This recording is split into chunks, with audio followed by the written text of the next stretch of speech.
Fala pessoal, beleza?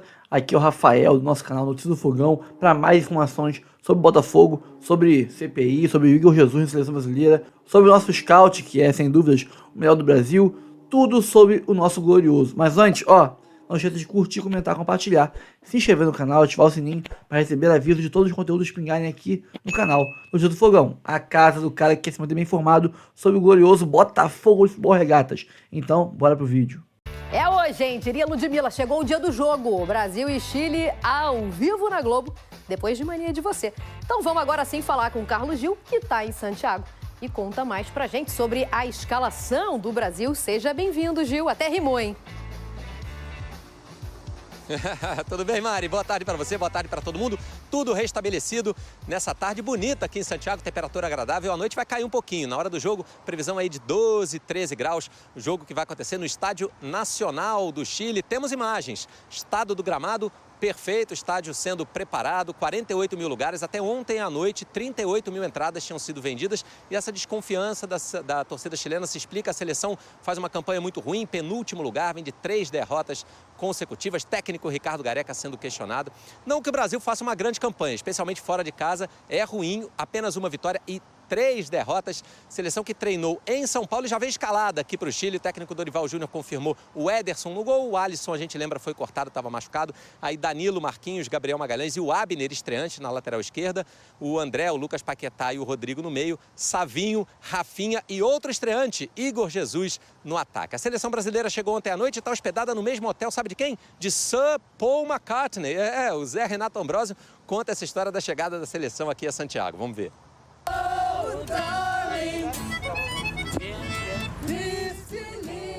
Trilha sonora dos Beatles no Chile.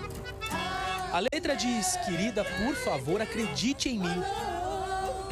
Sugestivo para uma seleção que, assim como na letra da música, anda implorando por um voto de confiança.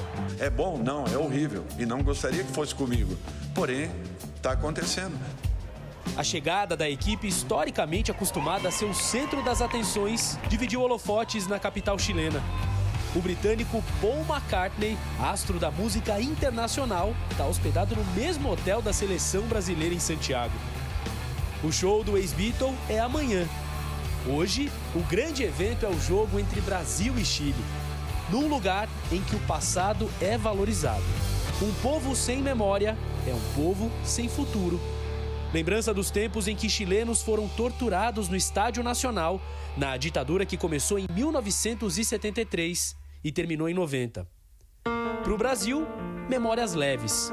Foi onde a seleção levantou o bicampeonato do mundo na Copa de 62. E é onde os comandados de Dorival têm a próxima oportunidade de reagir. São 3 derrotas seguidas como visitantes nas eliminatórias. Nós temos que ter a consciência que nós precisamos nos recuperarmos, independente do adversário que esteja na nossa frente. A expectativa para hoje à noite é de casa cheia no Estádio Nacional, em um duelo de equipes que ainda não estão afinadas nessas eliminatórias. Nesse momento, o Brasil ocupa a 5ª colocação e vai ter pela frente a seleção chilena, os penúltimos colocados, que só venceram até agora uma partida no torneio. Não pensem que por estarem lá embaixo serão jogos fáceis. Não fomentem essa ideia ao torcedor, porque não é isso. Até porque o nosso momento também não é um momento positivo. Passadas 8 rodadas, a pior campanha do Brasil na história das eliminatórias, com 3 vitórias, 1 empate e 4 derrotas. Sabemos do potencial que temos e iremos continuar trabalhando aí para que possamos ter resultados positivos desses 2 jogos. Depois do Chile, a seleção enfrenta o Peru, lanterna das eliminatórias, na próxima terça-feira em Brasília. 2 exibições para mostrar se o desempenho do Brasil também vai lembrar os velhos tempos e merecer aplausos. É a nossa torcida, né? Então, de novo, se liga no horário, porque o jogo é depois da novela, mas é mais cedo do que a gente está acostumado, né? Às 9 da noite. Nosso próximo assunto é manipulação de resultados, ou pelo menos, né, o que um empresário alega ter ajudado a acontecer.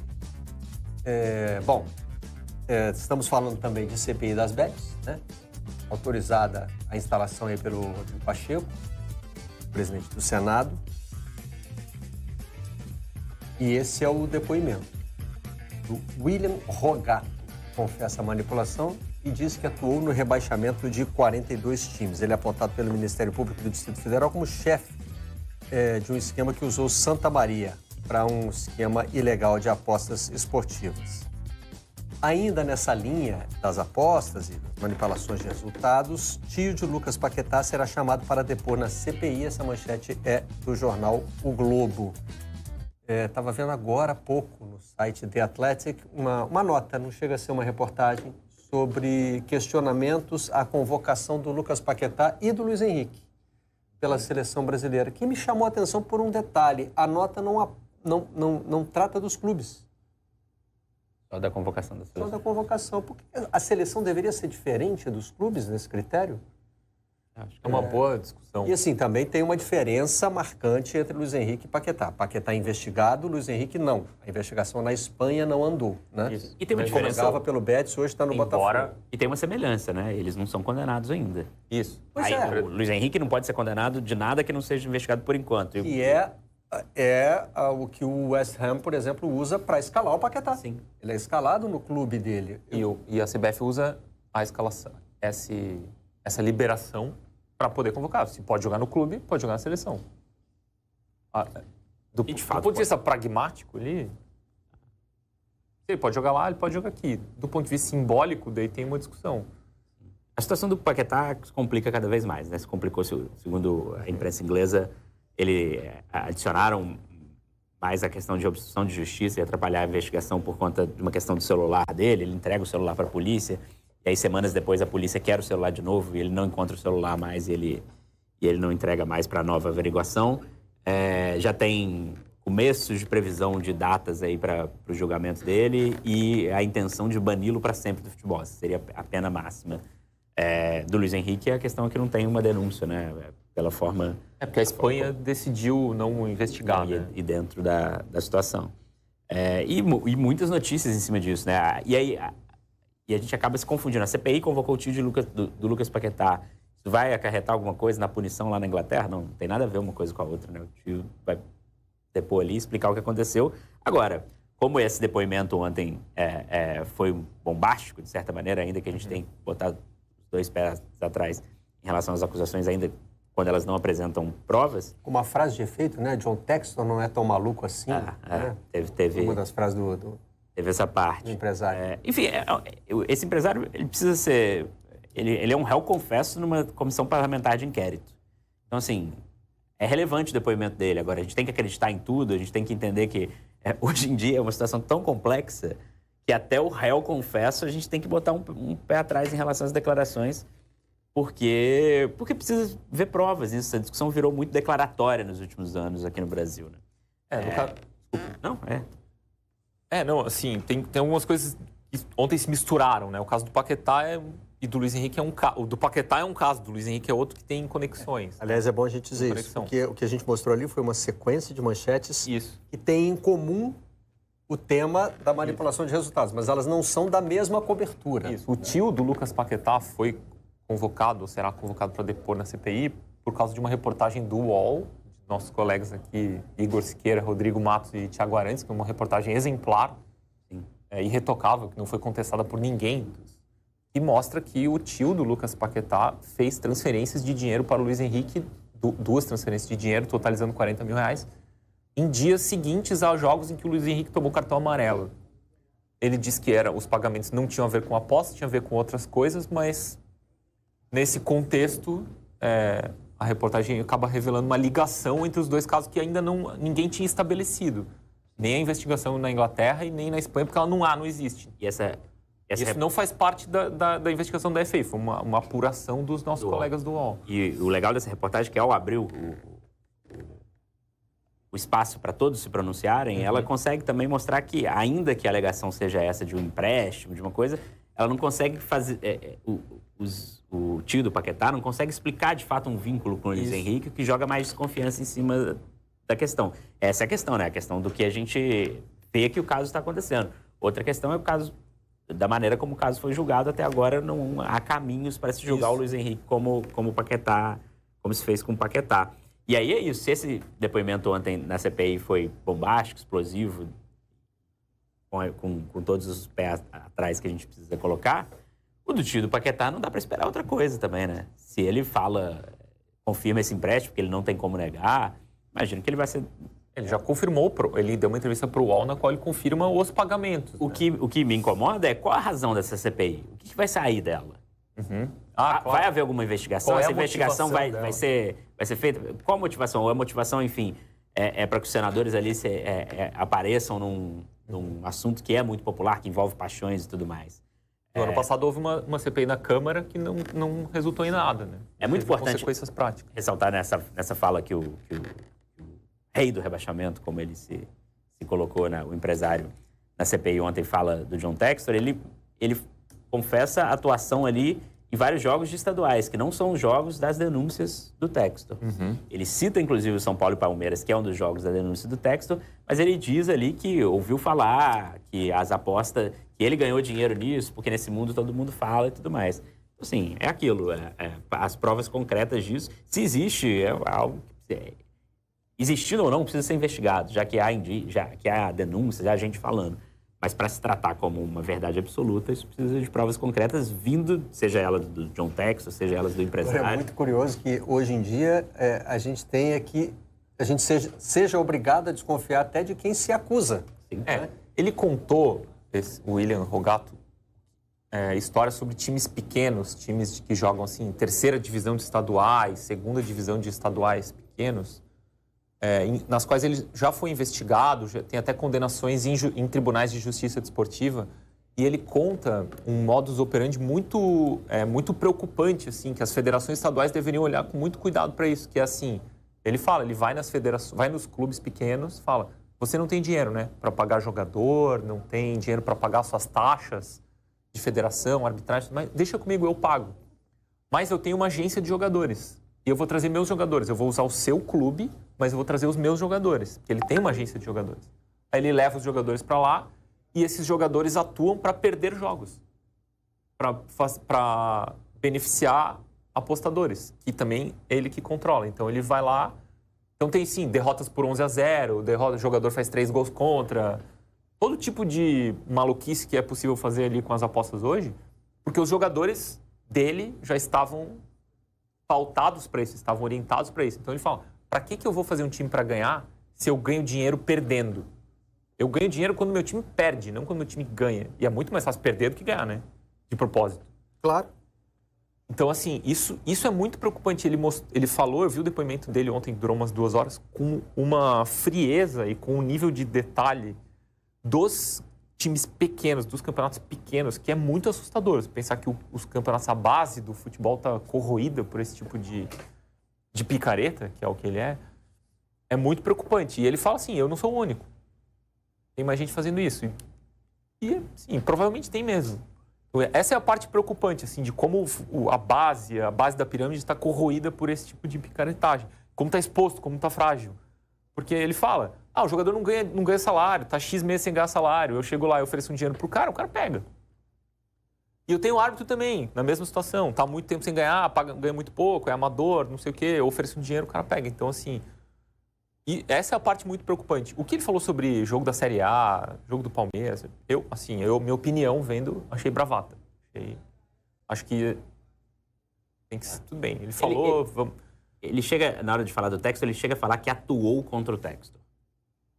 O Textor não seria maluco porque ele atuou contra o Textor. Enfim... Mas precisa... É um cara que já foi condenado, tem pedido de prisão, tem um monte de coisa contra ele aí. Quando perguntado sobre provas, não é um herói. Ele fala que os deputados e senadores têm que ir até Portugal. Ele tem algo a ganhar com esse depoimento? É uma delação premiada. Né? Ele pode, assim, ele negociou ali ao vivo uma proteção. Aí a gente sabe, por ele experiência... Ele negociou ao vivo, transmitido pela TV Senado. De outras áreas, que quanto mais bombásticas as declarações em delações premiadas, mais o delator tem a ganhar. No Fogão, a nova fase de investimentos está rendendo frutos. Desde 95, um centroavante alvinegro não iniciava um jogo na seleção como titular. E hoje, o Igor Jesus vai vestir a amarelinha, Rodolfo. As grandes mudanças no Botafogo, em especial no que diz sobre investimento no elenco, ganha mais um capítulo. A convocação A ação de Igor Jesus é o retrato dessa virada de chave no Alvinegro, clube que mais cedeu jogadores ao Brasil em Copas do Mundo. Há 29 anos, um centroavante do Botafogo não iniciava um jogo da seleção como titular. O último jogador a conseguir esse feito foi ninguém menos que o Túlio, em 1995, ano do último título brasileiro do Glorioso. Ele formou dupla de ataque com Donizete Pantera, à época também jogador do Botafogo. Hoje, o cenário da seleção é diferente de 29 anos atrás. Nas eliminatórias, o Brasil ocupa apenas a 5ª colocação com 10 pontos. Esses jogos contra Chile e Peru representam a chance de Igor Jesus se consolidar numa posição ainda sem jogador fixo. Na atual convocação, o Botafogo é o clube com mais atletas chamados. Além de Igor Jesus, o atacante Luiz Henrique e o lateral esquerdo Alex Telles fazem parte do elenco. Olha, que alegria novamente aí a gente vê um atacante de seleção. Nós pedimos no ano passado aqui nesse programa a presença do Tiquinho Soares, né? Que na época em que teve convocações, ele estava jogando muito bem aqui no futebol brasileiro. E agora a gente consegue ver um artilheiro do fogão, tá aí o Igor Jesus com a camisa da seleção brasileira, Vene Casagrande. O Igor, que tem, muita gente não sabe, tem apenas 23 aninhos. Ele é um garoto, um jovem, com muita força física, com muita velocidade. Foi uma baita contratação no Botafogo, um jogador que quando soube que vinha para o Botafogo, porque ele assinou um pré-contrato na ocasião, ele já começou os trabalhos lá no mundo árabe para poder acelerar o processo de adaptação. Chegou aqui muito bem, pelo visto os trabalhos que ele fez por lá deram muito certo, tanto é que hoje ele está com a camisa da seleção brasileira. E a gente estava conversando aqui, enquanto o bom VT rolava, o custo-benefício, um jogador que chegou de graça ao Botafogo e hoje, sem sombra de dúvidas, está valendo, não vale menos de 15 milhões de euros.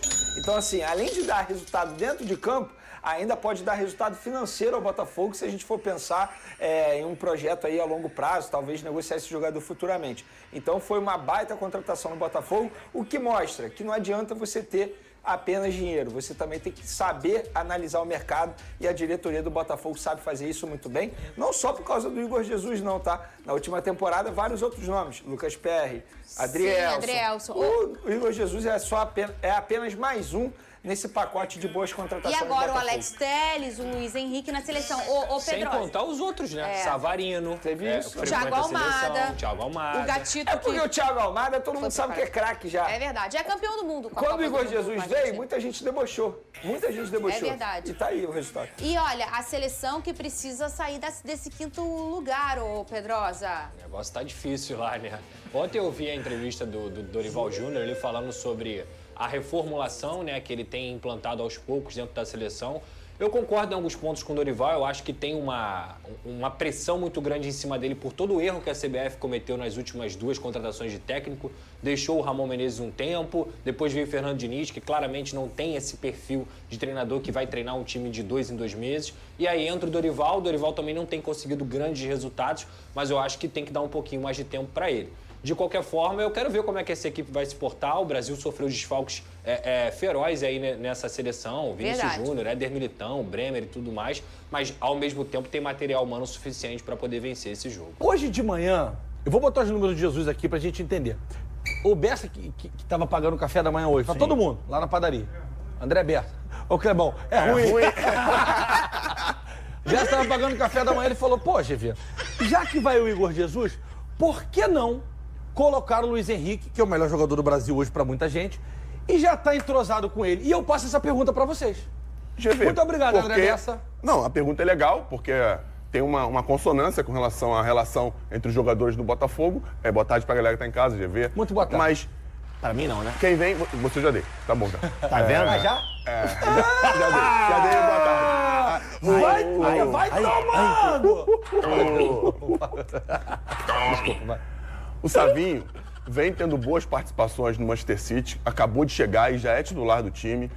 O Rafinha e o Rodrigo, como o Flavinho falou, devem mudar de posição, mas quem jogar por dentro ou por fora, entre eles, não vai fazer muita diferença, porque eu acho que o Dorival quer ter mesmo essa variação ofensiva com os jogadores. Você poder não ter posição fixa vai dificultar mais para a seleção chilena. E a opção do Igor Jesus com relação ao Hendrick, eu acredito que seja pela parte física, né?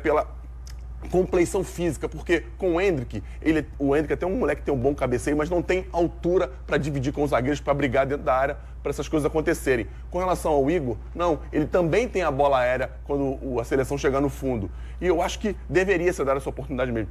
Discordando do Flavinho, com muito prazer e muito orgulho, eu acredito que o Igor possa fazer um bom trabalho, mas dentro do que a seleção possa vir a fazer. Não é só o Igor, gente. Porque, deu problema, não é por causa do Igor, é porque a seleção tem que se portar bem, se comportar de uma forma ofensiva, porque o Chile vai se preparar para defender. Qual é o estádio do jogo?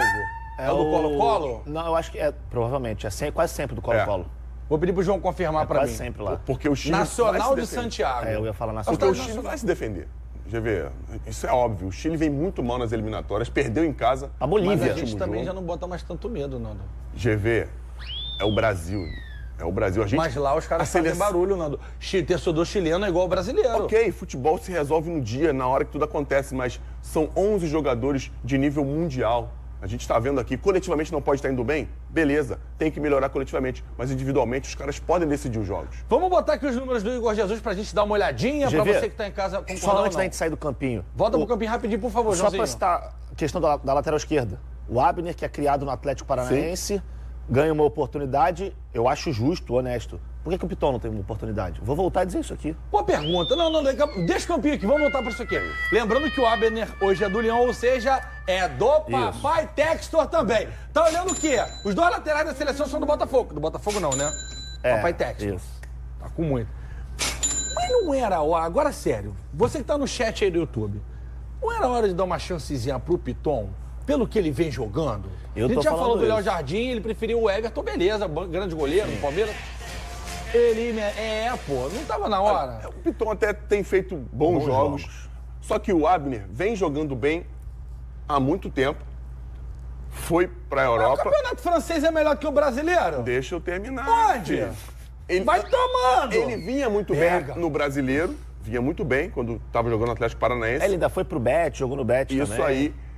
Ser convocado, receber uma oportunidade, muito legal. Isso, e o Abner estar jogando não quer dizer que o Piton não poderia estar também. Mas não tem negócio de passaporte, que o Piton pode jogar pela Itália ainda? Pode. Ele não fez essa escolha, ele está esperando. Até porque ele ainda não foi convocado, o nome dele não saiu na lista italiana. Aí eu pergunto para os senhores, diante das atuais circunstâncias, o Piton já não é mais um garoto, não tem mais 20 anos. Sim. Tá fazendo a melhor temporada da vida dele, pelo menos que eu tenha visto, né? Certeza. Concordo. Se tocar o telefone, mangiare, espaguete, bolonhesa, vocês iriam para a Itália, jogar pela seleção italiana, provavelmente vai ter uma transferência para lá, ou ficariam esperando uma oportunidade da seleção brasileira? O Fernandão já tá dando tchau. Tchau, vamos embora pra Itália. Eu também acho que eu iria. É aquela velha história, GV. Não sei. Tu não quer, tem quem queira. Mas é o Brasil, né, Mané? Mas aí se o cara não foi convocado na melhor temporada da carreira dele, quando é que ele vai ser? Bom ponto. É isso aí. Na melhor temporada não é convocado. Isso não quer dizer que ele não possa fazer uma melhor. Exatamente, ele pode até fazer uma melhor. Mas aí é o que o Flávio falou, é segurança. Não, é óbvio, eu também iria. É uma Copa, cara. A Itália não joga duas. E não esperava nem fazer uma melhor, não. Chamou, tem essa oportunidade, e aí, vai ou não vai? Vou. Tchau. Igual o Escobar narrando. Chamou, falou. Isso. Não, esquece, pô. Tem que ir, pô. Não dá pra esperar. Então bota na tela os números do Igor Jesus, atacante da nossa seleção hoje. Isso em 2024, né? No Shabab Al-Hilali, 25 jogos. Caramba! Como é que um cara que jogou isso tudo aí saiu de graça? Diga para mim. O contrato acabou, pô. Contrato, it's over. Como diria Cíntia Chagas, diga para mim. Ele não quis renovar, que é a informação que a gente recebe aqui agora. Não, e o Botafogo fez a proposta, ó, espera acabar que tu vem de graça. E aí? Mas, enfim. 25, e o John deve ter feito algumas promessas pra ele. 25 jogos, e deve 17. Deve estar cumprindo tudo. Igual ao Almada. Ó, eu vou, mas vai me liberar que eu quero morar em Lyon. Já foi Lyon, bonito pra cacete. Quer morar em Lyon, quer jogar no Lyon. E esses caras aqui no Campeonato Francês, o Campeonato Brasileiro é muito mais difícil que o francês, não tem discussão. Concordo. Você pode falar que o PSG é fera, é outro nível, pode ser. Concordo. Mas se você for pegar o Rian, não sei o quê, tá certo. Não é melhor que os nossos times aqui, não são melhores. Merci beaucoup. No teu. Botafogo, 19 jogos. 7 gols, 1 assistência. Só que tem um porém. Desses 7 gols, todos foram decisivos em jogos importantíssimos. De repente, lá no Shabab Al-Ahly não tenha sido assim. Por isso que chamou a atenção do Dorival. O nível de competição também é muito diferente. Isso que eu ia citar. Também é muito diferente. E esse moleque na França vai ser tipo o maior artilheiro dos últimos tempos. E já vê, é engraçado porque eu lembro que quando ele surgiu no Curitiba, tinha uma expectativa muito grande em cima dele, mas ele jogou muito pouco no profissional, né? Ele não teve muito espaço. E, cara, o que esse cara fez nos Emirados Árabes foi um absurdo. Eu acho que, aí que tá, o John Textor, ele tem muito mérito. Por quê? Porque ele conseguiu criar um centro de inteligência no Botafogo que, gente, vai buscar cada peça em cada lugar. Você viu a camisa desse time como é linda? Linda, muito bonita, muito bonita. E, cara, o Botafogo consegue pensar, assim, trazer uns caras que muita gente não conhece. E são caras bons. O Igor já tem 23 anos, cara. A gente pode afirmar hoje aqui, que o departamento do Botafogo, eu não conheço todos, eu conheço o Rafa Rezende, que é o nosso amigo, ex-companheiro de imprensa, que é genial, sabe demais. Genial.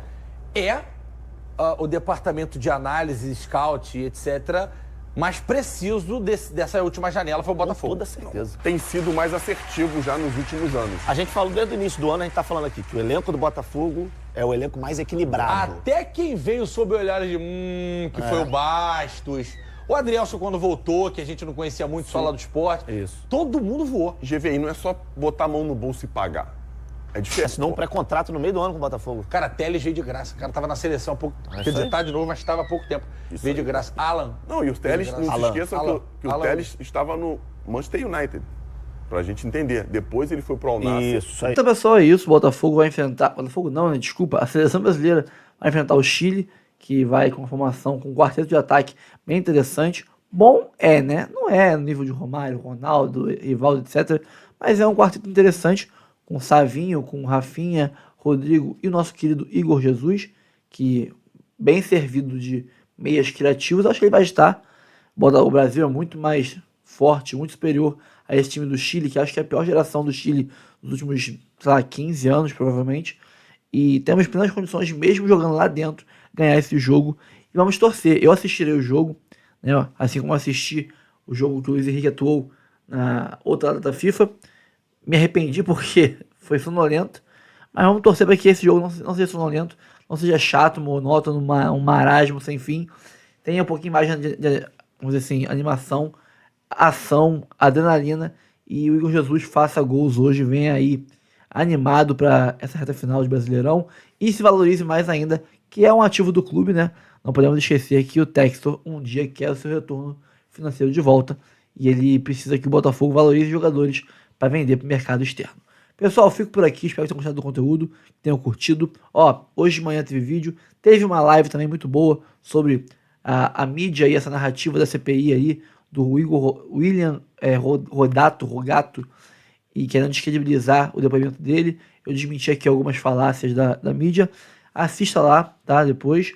Mostrei um pouco de como é incoerente dizer que o Textor não apresentou nada, porque é só um relatório de inteligência artificial. Mostrei que órgãos como a NBA, Confederação Brasileira de Basquete e etc. já usam inteligência artificial para fazer relatórios importantíssimos para ajudar ali em captação de atletas, em até manipulação de resultado, achar manipulações em resultados, etc. Já usam. Então por que o Textor, quando apresentou um relatório com IA como base, foi descredibilizado?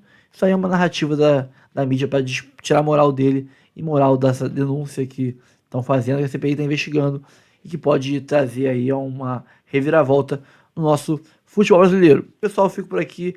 Espero que tenham curtido o conteúdo. Curta, comente, compartilhe, se inscreva no canal e ative o sininho antes de sair esse vídeo para você receber avisos sempre que tiver vídeo, live e etc. aqui no canal. Então é isso, pessoal. Eu fico por aqui. Um abraço. Até o próximo vídeo.